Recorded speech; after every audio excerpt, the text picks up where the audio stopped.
ijana kuri kangahe? Ijana ku ijana. Wakoze cyane Vestine.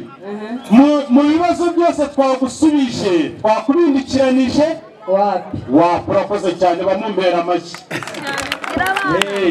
Vestine hari akandi kabazo waba ufite?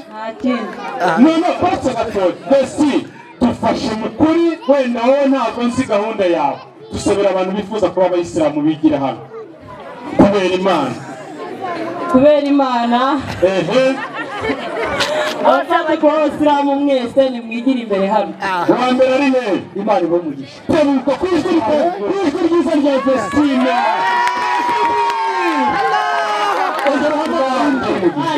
Ni muzi.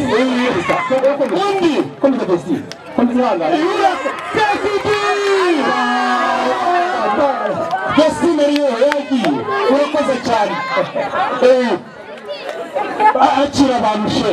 Umva wese yasobanukiwe yaba umugabo umusore umukobwa yatambuka tambuka ubere umusilamu.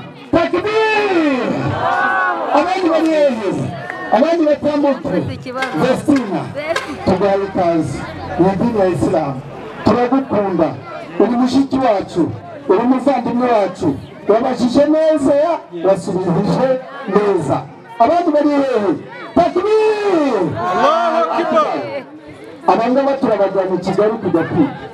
Murabona umwanya sawa muzehe nd'Imana. Abandi bari hehe umva yasobanukiwe ashaka kwibera umuyisilamu tumuhaye ikaze. Tambuka musore tambuka wigira ubwiza. Abasore bagaragara uwo ari we wese natambuka. Abasore hano abandi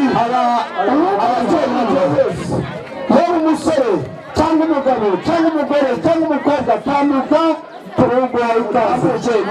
Ubisilamu ni urukundo ubisilamu ni isuku ntabwo twamuka amutambuke bashike bacu tambuke mu gidiyesi. Ubisilamu ni ugukundana ubisilamu ni ugusenga Imana imwe rukumbi. Uwumva wese yasobanukiwe tambuke yaba umugore yaba umugabo tumuhaye ikaze. Tambuka mushiki wanjye tumuhaye ikaze. Utambuke tumuhaye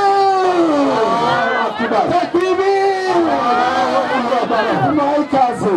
Uwumva wese yasobanukiwe yaba umugabo cyangwa umugore cyangwa umusore cyangwa umukobwa tambuka wigira ubutinya.